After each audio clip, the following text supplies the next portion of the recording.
बिस्मिल्लाहिर्रहमानिर्रहीम। अस्सलाम वालेकुम नाजरीन, मैं हूँ आतिफ गोंदल। आज हम इधर मौजूद हैं। ये गांव है पंडोरी कलां और ये एक डेरा है जनाब चौधरी खुर्शीद गोंदल का ये डेरा है। इस डेरे में कुछ लोग बैठे हुए हैं, इनसे बात करते हैं और इनसे पूछते हैं ओवरऑल पाकिस्तान के जो मौजूदा हालात हैं, जिस तरह पाकिस्तान में आए दिन महंगाई बढ़ती जा रही है, इस हवाले से ये लोग क्या बात करते हैं, क्या कहते हैं और ये क्या समझते हैं कि पाकिस्तान के हालात दिन ब दिन बिगड़ते जा रहे हैं, बेहतर हो रहे हैं।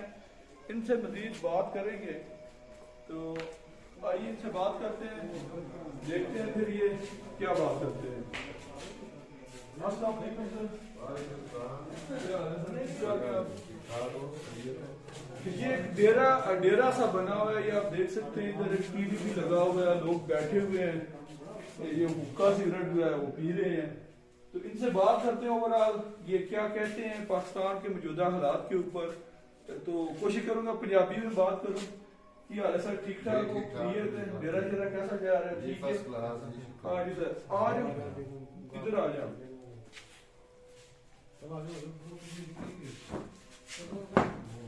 जी अस्सलाम वालेकुम खुर्शीद गोंदल साहब, की हाल है? ठीक ठाक हो? खैरियत है? अच्छा दसो कि ओवरऑल जेडी इस टाइम हुकूमत जा रही है पीडीएम की हुकूमत, पीडीएम की हुकूमत किस तरह दा तुसीं समझदे हो कि क्या महंगाई जेडी ज्यादा हो रही है? इमरान खान की हुकूमत बेहतर थी या पीडीएम की हुकूमत बेहतर? इहदे बारे की कहोगे तुसीं? जनाब इमरान खान की गोंदल साहब हुकूमत बहुत बेहतर सी। ये जी हुकूमत है ये तबके माड़े वास्ते जिमीदार वास्ते हर लिहाज नाल जिहड़ा ना ये ते काबिल बर्दाश्त थी।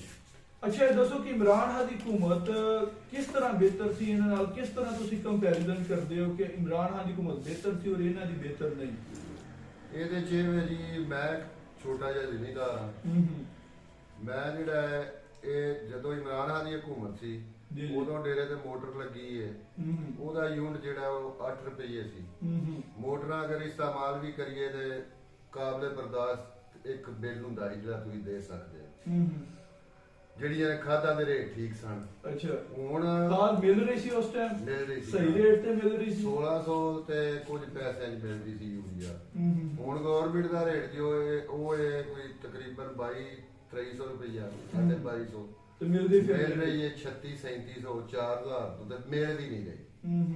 ਹੁਣ ਬਿਜਲੀ ਦਾ ਰੇਟ ਇਹ ਵੇ ਕਿ ਸਾਡਾ ਟੂਬਲ ਦਾ ਯੂਨਿਟ ਜਿਹੜਾ 36 ਰੁਪਈਏ ਵੇ, ਮੋਟਰ ਖੜੀ ਵੀ ਹੋਵੇ ਟੈਕਸ ਪਾ ਕੇ ਤੇ ਅਸੀਂ ਬਿੱਲ ਹੀ ਨਹੀਂ, ਛੋਟੇ ਜ਼ਿਮੀਂਦਾਰ ਦਾ ਬਿੱਲ ਹੀ ਨਹੀਂ ਦੇ ਸਕਦੇ। जी बहुत शुक्रिया। साड़ी दूसरी साइड ते ने जनाब अपना आबल साहब नाल गल करदे हैं। आबल साहब तुसी ये दसो कि मौजूदा हुकूमत क्या पीडीएम की हुकूमत बेहतर है या पीटीआई की हुकूमत बेहतर सी? इहदे बारे तुसी की आंदे हो? पीटीआई की हुकूमत बहुत बेहतर सी जनाब। ये तो जुल्म पे आंदा है अवाम नाल, जुल्म दी अहीर होंदी है कि तुहाडे सामने में ये दसन दी ते जरूरत ही नहीं रही, अवाम बिलकदी है पई। क्या पीडीएम पीटीआई की हुकूमत विच महंगाई नहीं सी, हुण ज्यादा महंगाई हो गई है? जी सर, महंगाई ते 100% तो भी अगे निकल गई है तुहाडे सामने में। थोड़ा जिहा जुल्म होया, देखो तुसी पेट्रोल किथे सी उदों उन्हें बर्दाश्त तो जानबूझ के करदी सी। ਉਹ ਤੇ ਆਂਦੇ ਨੇ ਕਿ ਆਲਮੀ ਸਤਹ ਤੇ ਪੈਟਰੋਲ ਦੀਆਂ ਕੀਮਤਾਂ 'ਚ ਇਜ਼ਾਫਾ ਹੋਇਆ ਤੇ ਇਸ ਵਾਸਤੇ ਅਸਾਂ ਪੈਟਰੋਲ ਦੀਆਂ ਕੀਮਤਾਂ 'ਚ ਇਜ਼ਾਫਾ ਕਰ ਦਿੱਤਾ ਹੈ। ਇਹਦੇ ਬਾਰੇ ਕੀ ਆਂਦੇ ਸਰ? ਆਲਮੀ ਸਤਹ ਤੇ ਪੈਟਰੋਲ ਹੁਣ ਤੇ ਘਟਿਆ ਹੈ, ਫਿਰ ਵੀ ਇਹਨਾਂ ਵਧਾਇਆ ਹੈ। ਇਹ ਇੱਕ ਦਫਾ ਜੇ ਵਧਿਆ ਤੇ ਉਸ ਤੋਂ ਬਾਅਦ 4 ਦਫਾ ਘਟਿਆ, ਲੇਕਿਨ ਇਹਨਾਂ ਤੇ ਵਧਾਇਆ ਹੀ ਵਧਾਇਆ। ਇਹਨਾਂ ਤੇ ਪਛਾਣਦੇ ਹੀ ਇੱਕ ਵਾਰ ਵੀ ਤੇ ਜ਼ੁਲਮ ਹੁੰਦਾ ਪਿਆ ਬਹੁਤ ਜ਼ਿਆਦਾ ਹੈ ਤੇ ਬਰਦਾਸ਼ਤ ਹੀ ਨਹੀਂ ਆਵਾਮ ਦੇ। ਬਹੁਤ ਸ਼ੁਕਰੀਆ। ਸਾਡੇ ਨਾਲ ਇਸ ਟਾਈਮ ਜਨਾਬ ਫਰੂਕ ਅਹਿਮਦ ਚੱਠਾ ਸਾਹਿਬ ਨਾਲ ਗੱਲ ਕਰਨੇ ਆ। ਪੀਟੀਆਈ ਦੇ ਬੜੇ ਅਹਿਮ ਰਹਿਨੁਮਾ ਨੇ ਵਜ਼ੀਰਾਬਾਦ ਵਿੱਚ। ਅਹਿਮਦ ਚੱਠਾ ਦੇ ਨਾਲ ਬੜਾ ਅੱਛਾ ਕੰਮ ਕਰ ਰਹੇ ਨੇ ਪੀਟੀਆਈ ਦੇ, ਉਹਨਾਂ ਨਾਲ ਗੱਲ ਕਰਨੇ ਆ। ਅੱਛਾ ਇਹ ਦੱਸੋ ਕਿ ਖਾਨ ਸਾਹਿਬ ਨੇ ਜਦੋਂ हुकूमत संभाली सी पाकिस्तान का कर्जा सी 25,000 अरब। जो खान साहब को हुकूमत ली गई है उदो पाकिस्तान का कर्जा हो गया सी 52,000 अरब। की आंदे हो क्या इस मुल्क ने तरक्की की थी कि खान साहब मजीद कर्जे इस मुल्क में जकड़ दिता? बिस्मिल्लाहिर्रहमानिर्रहीम, बहुत बहुत शुक्रिया गोंदल साहब। ये सब जिहड़ा ना जी ये बहुत ज्यादा चीज़ों को प्रोपोगेट किया गया है। खान साहब के दौर मईशत दियां जिहड़ियां बेसिक्स ने वो सारे जिहड़े इशारे सन वो तुसी इंटरनेशनल आजाद जिहड़ियां एजेंसियां ने उन्हां कोल भी वेख सकते हो। जी वो खान साहब ने जी जी जी जी वो एक अलग चीज है, लेकिन जिस टाइम नून लीग दी हुकूमत सी पाकिस्तान ते कर्जा सी 25,000 अरब। ਜਦੋਂ PDM ਦੀ ਹਕੂਮਤ ਆਈ ਹੈ ਜਿਹਨੂੰ ਤੁਸੀਂ ਅਮਰੀਕੀ ਸਾਜ਼ਿਸ਼ ਦਾ ਬਿਆਨੀਆ ਕਰਾਰ ਦਿੰਦੇ ਹੋ, ਉਸ ਟਾਈਮ ਪਾਕਿस्तान ਤੇ ਟੋਟਲ ਕਰਜ਼ਾ ਹੋ ਗਿਆ 52,000 ਅਰਬ। क्या ये पाकिस्तान ने तरक्की की है? क्या पाकिस्तान का कर्जा उतरिया या पाकिस्तान का कर्जा खान साहब के दौर च मजीद ਵਧਿਆ? ਇਹਦੇ ਬਾਰੇ ਕੀ ਨਹੀਂ, ਖਾਨ ਸਾਹਿਬ ਦੇ ਦੌਰ ਵਿੱਚ ਜਿਹੜਾ ਕਰਜ਼ਾ ਲਿਆ ਗਿਆ ਨਾ ਉਹ ਸਿਰਫ ਸਰਵਾਈਵਲ ਵਾਸਤੇ ਜਾਂ ਉਹਨਾਂ ਮਜਬੂਰੀਆਂ ਵਾਸਤੇ ਲਿਆ ਗਿਆ, ਕਰਜ਼ਿਆਂ ਦੀਆਂ ਕਿਸ਼ਤਾਂ ਅਦਾ ਕਰਨ ਵਾਸਤੇ ਲਿਆ ਗਿਆ। ਖਾਨ ਸਾਹਿਬ ਦੇ ਦੌਰ ਵਿੱਚ ਕੋਈ ਅਯਾਸ਼ੀਆਂ ਵਾਸਤੇ ਜਾਂ ਬੈਰੂਨੇ ਮੁਲਕ ਪ੍ਰਾਪਰਟੀ ਖਰੀਦਣ ਵਾਸਤੇ ਕਰਜ਼ਾ ਨਹੀਂ ਲਿਆ ਗਿਆ। खान साहब कहते सन कि मैं अमेरिका 15 वजीर ने, यूरोप 15 वजीर ने, फलां मुल्क दे इन्ने वज़ारा ने, इन्नियां गड्डियां ने। खान साहब दे दौर च भी खान साहब दे तकरीबन 33 दे करीब वजीर सन, उस तो बाद उन्हां दे मशीर सन, बेपनाह मशीर सन।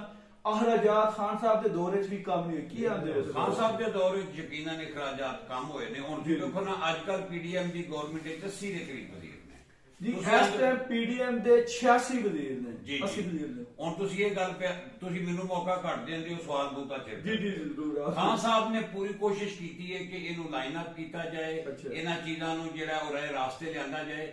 ਲੇਕਿਨ ਵੇਖੋ ਗੋਂਦਲ ਸਾਹਿਬ 70 ਸਾਲ ਦੀ ਵਿਗੜੀ ਹੋਈ ਇਸ ਕੌਮ, ਜਿਹੜੇ ਮਸਾਇਲ ਸਨ ਕੌਮੀ ਮਸਾਇਲ, ਉਹਨਾਂ ਨੂੰ ਤੁਸੀਂ ਜਾਦੂ ਦੀ ਛੜੀ ਨਾਲ ਤੇ ਠੀਕ ਨਹੀਂ ਸਨ ਖਾਨ ਸਾਹਿਬ ਕਰ ਸਕਦੇ। ਉਹਨਾਂ ਚੀਜ਼ਾਂ ਸਾਰੀਆਂ ਮੈਨੇਜ ਕੀਤੀਆਂ ਨੇ।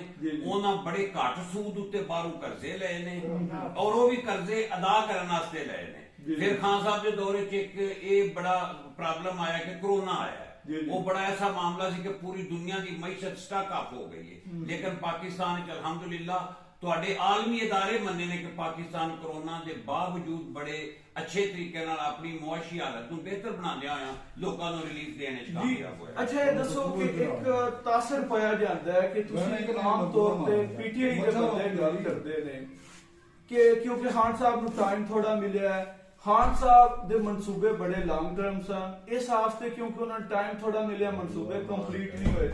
ਇਹ ਦੱਸੋ ਕਿ ਜਿਹੜੇ ਕੰਮ ਖਾਨ ਸਾਹਿਬ ਕਰ ਸਕਦੇ ਸਨ ਜਿਨ੍ਹਾਂ ਤੇ ਕੋਈ ज्यादा टाइम नहीं सी चाहिए। एक मिसाल है बरतानिया को 45 गड्डियां ने ਜਿਹੜੀ ਉਹਨਾਂ ਨੇ ਸਰਕਾਰੀ ਗੱਡੀਆਂ ਨੇ ਤੇ ਪਾਕਿਸਤਾਨ ਕੋ 1.5 ਲੱਖ ਗੱਡੀ ਹੈ। क्या इस चीज ਨੂੰ ਵੀ ਖਾਨ ਸਾਹਿਬ ਕੰਟਰੋਲ ਨਹੀਂ ਕਰ ਸਕਦੇ? ਖਾਨ ਸਾਹਿਬ ਨੇ ਗੱਡੀਆਂ ਘਟਾਈਆਂ ਨੇ। ਖਾਨ ਸਾਹਿਬ ਨੇ ਹਰ ਪਾਸਿਓਂ ਜਿਹੜਾ ਸੀ ਉਹ ਬਚਤ ਦੇ ਤਰੀਕੇ ਅਪਣਾਏ ਨੇ।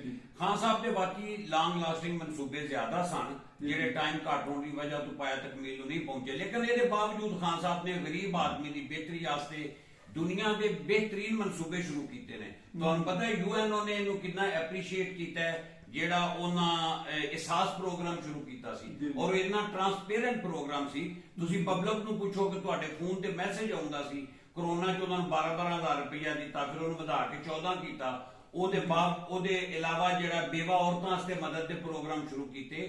ਉਹਦੇ ਇਲਾਵਾ ਬੇਘਰ ਲੋਕਾਂ ਵਾਸਤੇ ਜਿਹੜਾ ਸੀ ਉਹ ਲੰਗਰਖਾਨੇ ਸ਼ੁਰੂ ਕੀਤੇ। ਬੇਸ਼ੁਮਾਰ ਇਹਦੇ ਪ੍ਰੋਗਰਾਮ ਨੇ, ਸਕਾਲਰਸ਼ਿਪ ਸ਼ੁਰੂ ਕੀਤੇ। ਉਹਦੇ 18, 19, 20 ਪ੍ਰੋਗਰਾਮ ਸਨ ਜਿਹੜੇ ਵੈਲਫੇਅਰ ਦੇ ਉਹਨਾਂ ਸ਼ੁਰੂ ਕੀਤੇ ਫੌਰੀ ਰਿਲੀਫ ਵਾਸਤੇ। ਅੱਛਾ ਇਹ ਦੱਸੋ ਕਿ ਵਾਕਈ ਤੁਸੀਂ ਇਹ ਸਮਝਦੇ ਹੋ ਕਿ ਇਹਦੇ ਪਿੱਛੇ ਅਮਰੀਕਾ ਦਾ ਹੀ ਸਾਜ਼ਿਸ਼ ਹੋਈ ਹੈ ਤੇ ਖਾਨ ਸਾਹਿਬ ਦੀ ਹਕੂਮਤ ਗਈ ਹੈ ਜਾਂ ਕੋਈ ਹੋਰ ਚੀਜ਼? ਸਭ ਤੋਂ ਵੱਡਾ ਮੈਂ ਤੁਹਾਡੀ ਗੱਲ ਵੱਲ ਆਉਣਾ ਪਿਆ, ਸਭ ਤੋਂ ਜਿਹੜਾ ਵੱਡਾ ਉਹਨਾਂ ਦਾ ਕਾਰਨਾਮਾ ਉਹ ਸੀ ਜਿਹੜਾ ਹੈਲਥ ਕਾਰਡ। ਉਹਦੇ ਵਿੱਚ ਵੇਖੋ ਨਾ ਇੱਕ ਬੰਦੇ ਨੂੰ ਜਿਹੜਾ ਹੈ ਉਹ 10 ਲੱਖ 8 ਲੱਖ ਤੱਕ ਦੀ ਉਹਨੂੰ ਸਹੂਲਤ ਸੀ, ਇਲਾਜ ਕਰਵਾ ਸਕਦਾ ਸੀ। ਤੇ ਆਮ ਬੰਦਿਆਂ ਕਰਵਾਏ ਨੇ, ਆਪਰੇਸ਼ਨ ਕਰਵਾਏ ਨੇ, ਇਲਾਜ ਕਰਵਾਏ ਨੇ। ਤੁਸੀਂ ਆਂਦੇ ਹੋ ਕਿ ਉਹਨਾਂ ਦੀ ਗਵਰਨਮੈਂਟ ਜਾਣ ਵਾਸਤੇ ਕਿਆ ਵਾਕਈ ਅਮਰੀਕੀ ਸਾਜ਼ਿਸ਼ ਸੀ? ਬਿਲਕੁਲ ਅਮਰੀਕਨ ਸਾਜ਼ਿਸ਼ ਸੀ। ਅੱਜ ਨਹੀਂ ਪੜਿਆ ਉਹਨੇ ਸਾਬਕਾ ਬਰਤਾਨੀਆ ਦਾ ਜਿਹੜਾ ਸਫੀਰ ਸੀ ਉਹਨੇ ਆਖਿਆ ਕਿ ਅਮਰੀਕਨ ਸਾਜ਼ਿਸ਼ ਦਾ ਨਤੀਜਾ ਸੀ ਇਮਰਾਨ ਖਾਨ ਦੀ ਗਵਰਨਮੈਂਟ ਖਤਮ ਕਰ ਦਿੱਤੀ ਗਈ ਕਿਉਂਕਿ ਇਮਰਾਨ ਖਾਨ ਪਾਕਿਸਤਾਨ ਨੂੰ ਉਠਾ ਕੇ ਆਲਮੀ ਸਤਹ ਉੱਤੇ ਲੈ ਕੇ ਭੇਜਿਆ। ਲੇਕਿਨ ਖਾਨ ਸਾਹਿਬ ਦਾ ਵਾਇਸ ਆਫ ਅਮਰੀਕਾ ਨੂੰ ਇੰਟਰਵਿਊ ਜਿਹੜਾ ਹੈ ਜਿਹਦੇ ਵਿੱਚ ਖਾਨ ਸਾਹਿਬ ਆਂਦੇ ਨੇ ਕਿ ਜਿਹੜੀ ਸੂਰਤ-ਹਾਲ ਨਜ਼ਰ ਆ ਰਹੀ ਹੈ, ਜਿਹੜੀ ਚੀਜ਼ਾਂ ਜ਼ਾਹਿਰ ਹੋ ਰਹੀਆਂ ਨੇ ਉਹਦੇ ਵਿੱਚ ਇਸ ਤਰ੍ਹਾਂ ਲੱਗਦਾ ਹੈ ਕਿ ਅਮਰੀਕਾ ਮੇਰੀ ਹੁਕੂਮਤਗਰਾਨ ਦੇ ਪਿੱਛੇ ਸ਼ਾਮਲ ਨਹੀਂ ਸੀ। क्या U-turn नहीं है? नहीं U-turn नहीं उसी कह सकते। एक नेशनल लेवल ते बंदे दा जेड़ा बयानिया है ओदे विच मसलत कोल कम लिया जांदा है, मलफूफ अल्फाज नाल गल कीती जांदी है। ओदे विच ये जरूरी नहीं हुंदा कि तू तकार करके किस नाल गल कीती जाए, लेकिन सारी दुनिया नूं पता है। लेकिन खान साहब जलसियां दे विच अमेरिका नूं ओ अमरीकीओ ओ यूरोपीयन प्रेसिडेंट एक कई दफा ਕਹਿ ਚੁੱਕੇ ਨੇ ਕਿ ਇਹ ਖਾਨ ਸਾਹਿਬ ਪਹਿਲੇ ਨਹੀਂ ਸਨ ਜਾਣਦੇ? ਨਹੀਂ, ਯੂਰਪੀਅਨ ਪ੍ਰੈਜ਼ੀਡੈਂਟ ਨੂੰ ਤੇ ਕੋਈ ਐਸਾ ਸੱਚ ਨਹੀਂ ਉਹਨਾਂ ਆਖਿਆ, ਤੇ ਅਮਰੀਕੀਆਂ ਨੂੰ ਤੇ ਸਾਡਾ ਆਖਣਾ ਬਣਦਾ ਹੈ, ਕਿਉਂਕਿ ਸਾਡੇ ਮੁਲਕ ਦੀ ਹੁਣ ਤੱਕ ਦੀ ਜਿਹੜੀ ਤਬਾਹ ਬਰਬਾਦੀ ਦਾ ਬਾਇਸ ਹੈ ਨਾ, ਉਹ ਅਮਰੀਕਾ ਹੀ ਰਿਹਾ ਹੈ। ਕਦੀ ਉਹਨੇ ਅਫਗਾਨਿਸਤਾਨ ਤੋਂ ਬਹਿ ਕੇ ਇੰਟਰਫੀਅਰੈਂਸ ਕੀਤੀ ਹੈ ਸਾਡੇ ਮੁਲਕ ਵਿੱਚ। ਵੇਖੋ ਨਾ, ਬਗੈਰ ਕਿਸੇ ਜੰਗ ਤੋਂ ਅਸੀਂ ਹੁਣ ਤੱਕ ਲੱਖ ਤੋਂ ਜ਼ਿਆਦਾ ਜਾਨਾਂ ਕੁਰਬਾਨ ਕਰ ਚੁੱਕੇ ਹਾਂ ਆਪਣੇ ਫੌਜੀਆਂ ਦੀਆਂ। ਇੰਨੀ ਦਹਿਸ਼ਤਗਰਦੀ ਦਾ ਅਸੀਂ ਸ਼ਿਕਾਰ ਰਹੇ ਹਾਂ। ਇਹਦੇ ਬਾਵਜੂਦ America do more the rate ਸਾਡੇ ਉੱਤੇ ਲਾਈ ਰੱਖੀ ਹੈ ਕਿ ਡੂ ਮੋਰ ਕਰੋ, ਡੂ ਮੋਰ।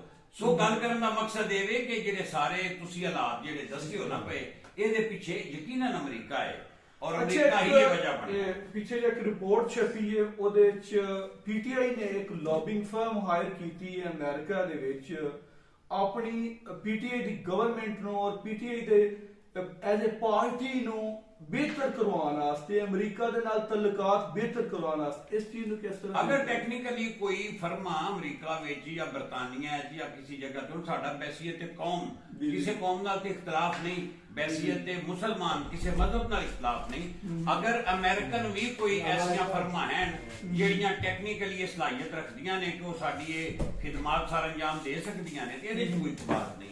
ਅਸੀਂ ਤੇ ਕਤਨ ਇਹ ਪੈਗਾਮ ਪੀਟੀਆਈ ਦਾ ਨਹੀਂ ਕਿ ਕੋਈ ਦੂਸਰਾ ਮਜ਼ਹਬ ਜਿਹੜਾ ਸੀ ਉਹਦੇ ਖਿਲਾਫ ਹਾਂ, ਮਜਮੂਈ ਤੌਰ ਤੇ ਕਿਸੇ ਕੌਮ ਦੇ ਖਿਲਾਫ ਹਾਂ। ਇਹ ਤੇ ਜਿਹੜੇ ਉੱਥੇ ਇਸ ਵਕਤ ਬਰਸਰ ਇਕਤਦਾਰ ਲੋਕ ਨੇ, ਉਹਨਾਂ ਦੀਆਂ ਪਾਲਿਸੀਆਂ ਦਾ ਨਤੀਜਾ ਹੋ ਸਕਦਾ ਹੈ ਨਾ। ਅਮਰੀਕਨਸ ਤੇ ਸਾਰੇ ਬੁਰੇ ਨਹੀਂ ਹੋ ਸਕਦੇ। ਜੀ ਬਹੁਤ ਸ਼ੁਕਰੀਆ।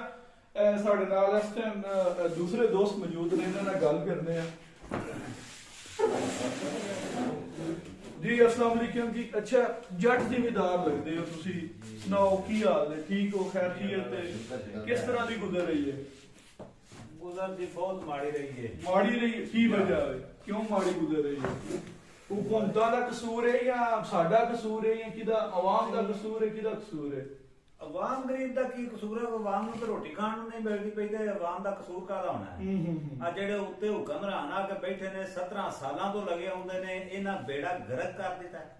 ਜਿਹੜੇ ਬੈਠੇ ਨੇ, ਜਿਹੜਿਆਂ ਤੋਂ ਮੁਰਾਦ ਕੀ ਹੈ? ਜਿੰਨੇ ਵੀ ਨਹੀਂ ਜਾਂ ਆ ਨਵਾਜ਼ ਸ਼ਰੀਫ ਕੰਪਨੀ, ਅੱਛਾ ਅੱਛਾ, ਨਵਾਜ਼ ਸ਼ਰੀਫ, ਜ਼ਰਦਾਰੀ, ਅੱਛਾ ਇਹ ਸਾਰੇ ਚੋਰ 14 ਘਰ ਰਲੇ ਨੇ। ਕਿਉਂ ਰਲੇ ਨੇ? ਕੀ ਵਜ੍ਹਾ ਕੀ ਸੀ? ਅੱਜ ਤੱਕ ਤੁਸੀਂ ਸਾਨੂੰ ਆ ਇੱਕ ਤੇ ਅਸੀਂ ਸਿਆਸਤ ਦੀਆਂ ਗੱਲਾਂ ਨਹੀਂ ਜਾਣਦੇ, ਨਾ ਸਾਨੂੰ ਏਡੇ ਡੂੰਘਾ ਅਸੀਂ ਬੋਲ ਸਕਦੇ ਹਾਂ। ਬਿਲਕੁਲ, ਜਿਸ ਤਰ੍ਹਾਂ ਤੁਸੀਂ ਬੋਲ ਸਕਦੇ ਹੋ। ਮੈਂ ਤੁਹਾਨੂੰ ਪੰਜਾਬੀ ਵਿੱਚ ਗੱਲਾਂ ਨਾਵਾਂ ਕਿ ਤੁਸੀਂ ਦੱਸੋ ਇਹ 14 ਜਮਾਤਾਂ ਰਲੀਆਂ ਨੇ ਕਿਉਂ? ਜਿਹੜੀਆਂ ਕਿ ਉਹ ਜਮਾਤਾਂ ਨੇ ਇੱਕ ਦੂਜੇ ਨੂੰ ਕੁੱਤਿਆ ਕੁੱਤਿਆ ਕੁੱਤਿਆ ਪਈ ਹੁੰਦੀ ਸੀ, ਇੱਕ ਦੂਜੇ ਦੇ ਪਰਚੇ ਨਾ ਕਰਾਏ ਨੇ, ਇੱਕ ਦੂਜੇ ਦੇ ਦੱਸੋ ਨਾ ਸਕੇ। ਇਹ ਤੇ ਸਾਰੇ ਕੁੱਤਿਆ ਕੁੱਤਿਆ ਕੁੱਤਿਆ ਹੋ ਗਈ। ਇਹਨਾਂ ਜਮਾਤਾਂ ਦੇ ਬਹੁਤ ਸਾਰੇ ਲੋਕ ਜਦੋਂ ਪੀਟੀਆਈ ਵਿੱਚ ਸ਼ਾਮਲ ਹੋਏ ਨੇ, ਕਿ ਉਦੋਂ ਕੁੱਤਿਆ ਕੁੱਤਿਆ ਤੁਹਾਨੂੰ ਯਾਦ ਨਹੀਂ ਆਂਦੀ? ਕੀ ਆਂਦੇ ਉਹਦੇ ਬਾਰੇ? ਨਹੀਂ, ਕਿਸੇ ਬੰਦੇ ਕੀਤੀ ਨਹੀਂ ਕੁੱਤਿਆ ਕੁੱਤਿਆ। ਇਹਨਾਂ ਸ਼ਾਹਮੂਦ ਕੁਰੈਸ਼ੀ ਸਾਹਿਬ ਕਿਸ ਜਮਾਤ ਵਿੱਚੋਂ ਆਏ ਨੇ? ਜੀ ਉਸੇ ਜਮਾਤ ਵਿੱਚੋਂ ਹੀ ਆਏ ਨੇ। ਫਵਾਦ ਚੌਧਰੀ ਸਾਹਿਬ ਕਿਹਦੇ ਵਿੱਚੋਂ ਆਏ? ਉਹਦੇ ਵਿੱਚੋਂ ਹੀ ਨੂਨ ਵਿੱਚੋਂ ਹੀ। ਔਰ ਬਾਕੀ ਜਿਹੜੇ ਬਹੁਤ ਸਾਰੇ ਲੋਕ ਨੇ, ਪਰਵੇਜ਼ ਖਟਕ ਸਾਹਿਬ ਕਿਹੜੀ ਜਮਾਤ? ਜੀ, ਜਿਨ੍ਹਾਂ ਨੂੰ ਕੋਈ ਇਮਾਨ ਦੀ ਕਤਰੀ ਰੱਬ ਦੇ ਚਾਹੇ ਕਿਸੇ ਵਕਤ ਵੀ ਦੇ, ਚਾਹੇ ਕੋਈ ਜਿਹੜਾ ਪਾਬੰਦੀ ਵਾਲੀ ਦਾ। ਅੱਛਾ ਅੱਛਾ, ਮਤਲਬ ਜਿਹੜਾ ਬੰਦਾ ਪੀਟੀਆਈ ਜੁਆਇਨ ਕਰ ਲੇ, ਉਹ ਇਮਾਨ, ਉਹ ਸਾਡਾ ਯਕੀਨ ਹੈ ਕਿ ਉਹ ਇਮਾਨ ਤੇ ਕਾਇਮ ਹੋ ਜਾਂਦਾ। ਅੱਛਾ ਅੱਛਾ, ਬਿਲਕੁਲ ਠੀਕ। ਮੈਂ ਅਨਪੜ੍ਹ ਬੰਦਾ, ਜੱਟ ਬੰਦਾ, ਮੇਰਾ ਇੱਕੋ ਹੀ ਇਖਤਲਾਫ ਹੈ 14 ਜਮਾਤਾਂ ਰਲੀਆਂ ਨੇ। ਕਦ ਨਾ ਰਲੀਆਂ ਨੇ? ਇਹ ਸਿਰਫ ਆਪਣੀ ਬੇਈਮਾਨੀ ਨੂੰ, ਆਪਣੀ ਚੋਰੀ ਨੂੰ ਕਵਰ ਕਰਨ ਵਾਸਤੇ ਰਲੀਆਂ ਨੇ। ਹੋਰ ਕੋਈ ਮਕਸਦ ਹੀ ਨਹੀਂ ਬਣਦਾ ਇਹਨਾਂ ਦਾ ਰਲਣ ਦਾ। ਜੀ ਬਹੁਤ ਨਾ ਤੇ ਇਹਨਾਂ ਕੋ ਸਾਕਾਦਾਰੀ ਕਰ ਲਈਏ, ਨਾ ਇਹਨਾਂ ਦੀ ਕੋਈ ਰਿਸ਼ਤੇਦਾਰੀ ਬਣ ਗਈ ਹੈ। ਸਿਰਫ ਇਹਨਾਂ ਦੀ ਰਿਸ਼ਤੇਦਾਰੀ ਇਹ ਲਾ ਲਓ ਕਿ ਨਾ ਆਪਣੀ ਚੋਰੀ ਨੂੰ ਛੁਪਾਉਣ ਵਾਸਤੇ ਇਹ ਸਾਰੀ ਗੱਲ ਡਿੱਕ ਦਿੱਤੀ ਹੈ। ਇਮਰਾਨ ਹਾਂ, ਸਾਡਾ ਇਮਾਨ ਤੇ ਕੋ ਅੱਲਾਹ ਤਾਲਾ ਨੇ ਆਪਣੇ ਵੱਲੋਂ ਇਹ ਸਾਨੂੰ ਇਨਾਮ ਤੋਹਫਾ ਕਰਿਆ। ਜੀ ਬਹੁਤ ਸ਼ੁਕਰੀਆ ਜੀ। ਇਹ ਸਾਡੇ ਨਾਲ ਸਨ ਜਨਾਬ ਜੀ ਸਾਹਿਬ, ਇਹਨਾਂ ਨਾਲ ਗੱਲ। ਮੇਰੀ ਵੀ ਗੱਲ ਸੁਣ ਲਓ, ਉਹਨਾਂ ਨੂੰ ਛੱਡ ਕੇ ਪਰਾਂ ਨਾ ਸਕਦਾ। ਸਾਡਾ ਹਾਲਾਤ ਇਹ ਵੇ ਕਿ 20,000 ਰੁਪਇਆ ਮੇਰੀ ਤਨਖਾਹ ਹੈ। ਜੀ ਜੀ, ਮਹੀਨੇ ਦੀ 20,000 ਰੁਪਇਆ ਮੇਰੀ ਸਾਰੀ ਤਨਖਾਹ ਹੈ। ਅੱਛਾ ਅੱਛਾ, ਤੇ 18,000 ਰੁਪਇਆ ਮੈਨੂੰ ਮਹੀਨੇ ਦਾ ਬਿੱਲ ਆਉਂਦਾ ਹੈ। ਕਿਆ ਪਿਛਲੇ ਦੌਰੇ ਨਹੀਂ ਸੀ ਆਉਂਦਾ? ਨਾ, ਅੱਲਾਹ ਜਾਣਦਾ ਨਾ। 5-4,000 5,000 4 ਦਾ ਬੜਾ ਹੈ, 5,000 ਨਹੀਂ ਤੇ ਤੋਂ ਪਿਛਾ ਪਿਛਾ। ਇਹਨਾਂ ਜਨਾਬ ਜਿੱਦਾਂ ਦੇ ਆ ਕੇ ਬੈਠੇ ਨੇ, ਇਹਨਾਂ ਫੜ ਕੇ ਤੇ ਖਾਣਾ ਹੀ ਆਰਾਮ ਕਰ ਛੜਿਆ। ਇਹਨਾਂ ਨੂੰ ਕਾਹਦੇ ਵੋਟ ਦਈਏ? ਕੀ ਤੁਸੀਂ ਸਾਡੇ ਤੋਂ ਪੁੱਛਣਾ ਚਾਹੁੰਦੇ? ਜੀ ਬਿਲਕੁਲ ਇਹ ਤੋਂ ਅੱਗੇ ਹੁਣ ਬਦਤਮੀਜ਼ੀ ਸੁਣਨੀ ਤੇ ਜੀ ਬਿਲਕੁਲ ਠੀਕ ਹੋ ਗਿਆ ਜੀ। ਕੁਰਸ਼ੈਦ ਗੋਦਲ ਸਾਹਿਬ, ਅੱਛਾ ਇਹ ਦੱਸੋ ਕਿ ਪੀਟੀਆਈ ਦੀ ਹਕੂਮਤ ਇੱਕ ਮਿਸਾਲ ਹੈ ਕਿ ਅਗਰ ਖਾਨ ਸਾਹਿਬ, ਤੁਹਾਡਾ ਕੀ ਦੇਣ ਮੰਨਦਾ ਹੈ, ਅਗਰ ਮੌਜੂਦਾ ਜਿਹੜਾ ਨਿਜ਼ਾਮ ਹੈ ਇਹਦੇ ਚ ਖਾਨ ਸਾਹਿਬ ਅਕਸਰੀਅਤ ਨਹੀਂ ਲੈਂਦੇ ਤੇ ਫਿਰ ਪੀਟੀਆਈ ਕੀ ਕਰੇਗੀ? ਨਹੀਂ ਇਹਦੇ ਜਿਹੜਾ ਨਾ ਇਨਸ਼ਾਅੱਲਾ ਪੀਟੀਆਈ ਅਕਸਰੀਅਤ ਲੈ ਗਈ, ਨਾ ਲੈਣ ਵਾਲੀ ਵਜ੍ਹਾ ਕੋਈ। ਅੱਛਾ, ਹਾਲੀਆ ਇਲੈਕਸ਼ਨ ਹੋਇਆ ਇੱਕ, ਉਹ ਦੂਸਰੀ ਸਾਈਡ ਤੇ ਜਾਮ ਸਰਦਾਰ ਸਾਈਡ ਜੀ ਉਸ ਸਾਈਡ ਇਲੈਕਸ਼ਨ, ਉਸ ਇਲੈਕਸ਼ਨ ਦੇ ਵਿੱਚ 55,000 ਵੋਟ ਪੈ ਗਿਆ ਹੈ, ਜਦੋਂ ਕਿ ਨੂਨ ਲੀਗ ਦੇ ਪੋਲਿੰਗ ਸਟੇਸ਼ਨ ਤੇ ਕੋਈ ਰਸ਼ ਨਹੀਂ, ਕੋਈ ਬੰਦੇ ਨਹੀਂ, ਲੇਕਿਨ 55,000 ਵੋਟ ਦਾ ਪੈ ਜਾਣਾ ਕਿ ਇਸ ਚੀਜ਼ ਦੀ ਦਲੀਲ ਨਹੀਂ ਕਿ ਕੱਲ ਮੇਨ ਇਲੈਕਸ਼ਨ ਦੇ ਵਿੱਚ ਵੀ ਤਾਂਗਲੀ ਹੋ ਸਕਦੀ ਜੀ। ਬਿਲਕੁਲ ਇਸ ਤਰ੍ਹਾਂ ਹੀ ਗੱਲ ਹੈ, ਤੁਹਾਡੀ ਗੱਲ ਬਜਾ ਹੈ। ਇਹ ਵੋਟ ਉਹਨਾਂ ਦਾ ਹੈ ਨਹੀਂ ਸੀ, ਜਿਹੜਾ ਇਸ ਤਰ੍ਹਾਂ ਵੋਟ ਸਾਡੇ ਕੋਲ ਇਲੈਕਸ਼ਨ ਹੀ ਇਸ ਤਰ੍ਹਾਂ ਹੁੰਦੇ ਨੇ। ਇਸ ਗੱਲ ਤੁਹਾਡੀ ਨਾਲ ਮੈਂ ਇਤਫਾਕ ਕਰਨਾ ਵਾ, ਸਾਡਾ ਇੱਥੇ ਮੁਲਕ ਦਾ ਇੱਕ ਸਿਸਟਮ ਹੀ ਨਹੀਂ ਸੀ। ਜਦੋਂ ਇਲੈਕਸ਼ਨ ਕਰਵਾਉਣ ਵਾਲਾ ਇਲੈਕਸ਼ਨ ਕਮਿਸ਼ਨ ਜਿਹੜਾ ਬਣਿਆ, ਉਹ ਹੀ ਜਿਹੜਾ ਉਹ ਇੱਕ ਤਰਫੈਨ ਬੰਦਾ ਹੁੰਦਾ ਹੈ, ਇੱਕ ਜਿਹਦੇ ਨਿਗਰਾਨ ਇੱਕ ਇਲੈਕਸ਼ਨ ਹੁੰਦਾ ਸਾਫ ਸ਼ਫਾਫ, ਉਹ ਹੀ ਜਦੋਂ ਇਹਨਾਂ ਚੋਰਾਂ ਨੇ ਮਿਕਸਰ ਨੇ ਇਹਨਾਂ ਨਾਲ ਰਲਿਆ ਹੈ। ਅੱਛਾ, election commission, chief election commission ਦੀ ਤਾਇਨਾਤੀ ਵਿੱਚ ਤੇ ਖਾਨ ਸਾਹਿਬ ਵੀ ਸ਼ਾਮਲ ਸਨ, ਉਦੋਂ ਐਗਰੀ ਸਨ, ਖਾਨ ਸਾਹਿਬ ਦੀ ਹਕੂਮਤ ਵਿੱਚ ਉਹਦੀ ਤਾਇਨਾਤੀ ਹੋਈ ਸੀ। ਨਹੀਂ ਉਹਦੇ ਚ ਨਹੀਂ ਸਨ ਸ਼ਾਮਲ। ਅਸਲ ਵਿੱਚ ਇਹ ਵੇ ਜਿਹੜਾ ਅਸਲ ਤੇ ਜਿਹੜਾ ਗੋਂਦਲ ਸਾਹਿਬ, ਸਾਡਾ ਪਾਕਿਸਤਾਨ ਦਾ ਸਿਸਟਮ ਨਹੀਂ ਠੀਕ। ਜੀ ਜੀ, ਜੇ ਅਗਰ ਸਾਡਾ ਸਿਸਟਮ ਠੀਕ ਹੋਵੇ, ਅਸੀਂ ਯੂਰਪ ਵੀ ਰਿਹਾ, ਮੈਂ ਵੀ ਯੂਰਪ ਰਿਹਾ, ਉੱਥੇ ਸਾਨੂੰ ਪਤਾ ਹੀ ਨਹੀਂ ਹੁੰਦਾ। ਹੁਣ ਤੁਹਾਨੂੰ ਸ਼ਾਇਦ ਪਤਾ ਹੋਵੇ, ਤੁਸੀਂ ਮੀਡੀਆ ਹੋ, ਮੈਨੂੰ ਨਹੀਂ ਪਤਾ ਇਟਲੀ ਦਾ ਜਿਹੜਾ ਚੀਫ ਆਫ ਆਰਮੀ ਸਟਾਫ ਕੌਣ ਹੈ। ਇੱਥੇ ਤੁਸੀਂ ਕਿਸੇ ਬੱਚੇ ਨੂੰ ਪੁੱਛ ਲਓ, ਉਹਨੂੰ ਪਤਾ ਹੋਵੇਗਾ ਚੀਫ ਆਫ ਆਰਮੀ ਸਟਾਫ ਕੌਣ ਹੈ, ਚੀਫ ਜਸਟਿਸ ਕੌਣ ਹੈ। ਸਾਡੇ ਕੋਲ ਇੱਥੇ ਉੱਤੇ ਸਾਡਾ, ਕਿਉਂਕਿ ਇੱਥੇ ਨਾਰਮਲ ਤਬਕਾ ਜਿਹੜਾ ਆਮ ਬੰਦਾ ਹੈ, ਇਹਨਾਂ ਦੀ ਸਾਡੀ ਸਮਝ ਹੀ ਨਹੀਂ ਕਿ ਜਿਹੜਾ ਤੁਸੀਂ ਆਂਦੇ ਹੋ 55,000 ਵੋਟ ਤੇ ਆ, ਮੈਂ ਵੀ ਦੇਖਿਆ ਇਹ ਸਾਰੀਆਂ ਜਮਾਤਾਂ ਦਾ ਰਲ ਕੇ ਵੀ ਇਕੱਠਾ ਕਰਕੇ ਫਿਰ ਵੀ ਪੀਟੀਆਈ ਦੇ ਮੁਕਾਬਲੇ ਤੇ ਵੋਟ ਘੱਟ ਹੈ। ਜੀ ਬਹੁਤ ਸ਼ੁਕਰੀਆ। ਗੱਲ ਕਰਨੇ ਆ ਫਰੂਕ ਚੱਢਾ ਸਾਹਿਬ ਨਾਲ। ਚੱਢਾ ਸਾਹਿਬ ਇਹ ਦੱਸੋ, ਪੀਡੀਐਮ ਦੀ ਇੱਕ ਤਰੀਕੇ ਦੇ ਇਤਮਾਦ ਮੂਵ ਹੁੰਦੀ, ਉਸ ਤੋਂ ਬਾਅਦ ਖਾਨ ਸਾਹਿਬ ਦੀ ਹਕੂਮਤ ਚਲੀ ਜਾਂਦੀ, ਉਸ ਤੋਂ ਬਾਅਦ ਖਾਨ ਸਾਹਿਬ ਸਟਿਲ ਸੜਕਾਂ ਤੇ ਨੇ। ਖਾਨ ਸਾਹਿਬ ਨੇ ਆਪਣੇ ਲੋਕਾਂ ਨੂੰ ਐਮਐਨਏ ਤੋਂ ਰਿਜ਼ਾਈਨ ਕਰਵਾਇਆ, ਫਿਰ ਖਾਨ ਸਾਹਿਬ ਨੇ ਧਰਨਾ ਦਿੱਤਾ, ਫਿਰ ਖਾਨ ਸਾਹਿਬ ਨੇ ਪੰਜਾਬ ਅਸੈਂਬਲੀ ਤੋਂ ਅਸਤੀਫੇ ਦਿਲਵਾਏ, ਪੰਜਾਬ ਅਸੈਂਬਲੀ ਤੋੜ ਦਿੱਤੀ, ਕੇਪੀਕੇ ਅਸੈਂਬਲੀ ਤੋੜ ਦਿੱਤੀ। ਕਿਆ ਇਹ ਅੱਛਾ ਨਹੀਂ ਸੀ ਕਿ ਖਾਨ ਸਾਹਿਬ ਪਾਰਲੀਮੈਂਟ ਵਿੱਚ ਬਹਿ ਕੇ ਤੇ ਆਪਣਾ ਰੋਲ ਪਲੇ ਕਰਦੇ, ਆਵਾਜ਼ ਬਾਹਰ ਵੀ ਉਠਾਉਂਦੇ, ਪਾਰਲੀਮੈਂਟ ਵਿੱਚ ਰਹਿ ਕੇ ਵੀ ਉਠਾਉਂਦੇ? ਕਿਆ ਇਹ ਬਿਹਤਰ ਨਹੀਂ ਸੀ? ਕੀ ਆਂਦੇ ਹੋ? ਪਾਰਲੀਮੈਂਟ ਜਿਹੜੀ ਹੈ ਉਹਦੇ ਨਾਲ ਜਿਹੜਾ ਸਲੂਕ ਹੋਇਆ ਹੈ, ਉਹਦੇ ਚ ਇਮਰਾਨ ਖਾਨ ਅਕਸਰੀਤੀ ਪਾਰਟੀ ਦਾ ਸਰਬਰਾਹ ਸੀ ਨਾ, ਉਹਨਾਂ ਨੂੰ ਜਦੋਂ ਗਲਤ ਤਰੀਕੇ ਨਾਲ, ਗੈਰ ਆਇਨੀ ਤਰੀਕੇ ਨਾਲ ਸਪੀਕਰ ਦੀ ਰੂਲਿੰਗਸ ਦੇ ਖਿਲਾਫ ਉਹਨਾਂ ਨੂੰ ਬਰਤਰਫ ਕਰ ਦਿੱਤਾ ਜਾਂਦਾ ਹੈ, ਉਸ ਵਕਤ ਫਿਰ ਕਿਉਂ ਖਾਨ ਸਾਹਿਬ ਉਸ ਝੂਠੀ ਅਸੈਂਬਲੀ ਵਿੱਚ ਔਰ ਨਾਮ ਨਿਹਾਦ ਅਸੈਂਬਲੀ ਵਿੱਚ ਕਿਉਂ ਬੈਠੇ? ਉਹਦੇ ਬਾਅਦ ਉਹ ਇੱਕ ਨਵੇਂ ਮੈਂਡੇਟ ਵਾਸਤੇ ਆਵਾਮ ਦੇ ਕੋਲ ਆ ਗਏ, ਜਿਨ੍ਹਾਂ ਉਹਨਾਂ ਨੂੰ ਅਸੈਂਬਲੀ ਵਿੱਚ ਘੱਲਿਆ ਸੀ, ਔਰ ਅਸੀਂ ਉਸ ਗਵਰਨਮੈਂਟ ਨੂੰ, ਉਹ ਰਜੀਮ ਚੇਂਜ ਵਾਲੀ ਜਿਹੜੀ ਇੰਪੋਰਟਡ ਗਵਰਨਮੈਂਟ ਹੈ, ਅਸੀਂ ਉਹਨੂੰ ਤਸਲੀਮ ਨਹੀਂ ਸਾਂ ਕਰਦੇ। ਅਗਰ ਅਸੀਂ ਅਸੈਂਬਲੀ ਵਿੱਚ ਬੈਠਦੇ ਖਾਨ ਸਾਹਿਬ ਆਪਣੇ ਐਮਐਨਏ ਲੈ ਕੇ, ਤੇ ਇਹਦਾ ਮਨ ਇਹ ਸੀ ਕਿ ਅਸੀਂ ਉਹਨਾਂ ਨੂੰ ਤਸਲੀਮ ਕਰਨੇ ਆ। ਮਤਲਬ ਖਾਨ ਸਾਹਿਬ ਨੂੰ ਅਸੈਂਬਲੀ ਵਿੱਚ ਜਿਹੜਾ ਉਹਨਾਂ ਦਾ ਫੈਸਲਾ ਸੀ ਅਸੈਂਬਲੀ ਤੋਂ ਬਾਹਰ ਨਿਕਲਣ ਦਾ, ਉਹ ਠੀਕ ਫੈਸਲਾ ਸੀ? ਜੀ ਬਿਲਕੁਲ ਠੀਕ ਫੈਸਲਾ ਸੀ, ਔਰ ਇਸੇ ਜਦੋਜਹਿਦ ਵਿੱਚ ਹਕੀਕੀ ਆਜ਼ਾਦੀ ਦੀ ਮੰਜ਼ਿਲ ਤੱਕ ਪਹੁੰਚਣਾ ਅਸੀਂ ਚਾਹੁੰਦੇ ਆ, ਤਾਂ ਕਿ ਆਵਾਮ ਦੇ ਮੁੰਤਖਬ ਨੁਮਾਇੰਦੇ ਜਿਹੜੇ ਨੇ ਉਹਨਾਂ ਨੂੰ ਹਕੀਕੀ ਇਖਤਿਆਰਾਤ ਹਾਸਲ ਹੋਣ, ਔਰ ਆਵਾਮ ਦੇ ਉਹ ਫੈਸਲੇ ਆਜ਼ਾਦਾਨਾ ਮਾਹੌਲ ਵਿੱਚ ਕਰ